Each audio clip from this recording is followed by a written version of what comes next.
Hi friends, చూడండి ఉల్లి చట్నీకి అల్లం అండ్ ఎండుమిర్చి అండ్ ఉల్లిపాయలు ఈ మూడు మనం నీట్గా శుభ్రం చేసుకుని వాటర్ వేసి ఉడికించుకోవాలి ఫ్రెండ్స్. నేను ఉడికించేసాను. ఇప్పుడు దీన్ని మిక్సీ పట్టుకోవాలి. అండ్ ఇందులోకి పోపు పెట్టడానికి ఆవాలు, ఎండుమిర్చి అండ్ కరివేపాకు తీసుకోవాలి ఫ్రెండ్స్. ఇప్పుడు మిక్సీ పట్టి చూపిస్తాను వీటిని. చూడండి ఫ్రెండ్స్, మొత్తం మిక్సీలో వేసుకున్నాను. ఇప్పుడు సాల్ట్ వేసుకుందాం.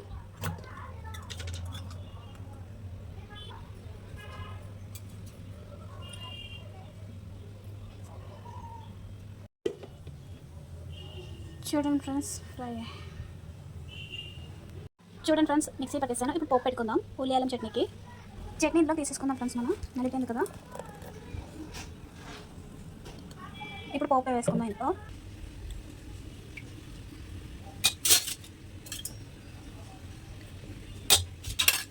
హాయ్ ఫ్రెండ్స్, ఈరోజు టిఫిన్ ఇడ్లీ విత్ ఉల్లి చట్నీ ఫ్రెండ్స్. టేస్ట్ చూద్దాం.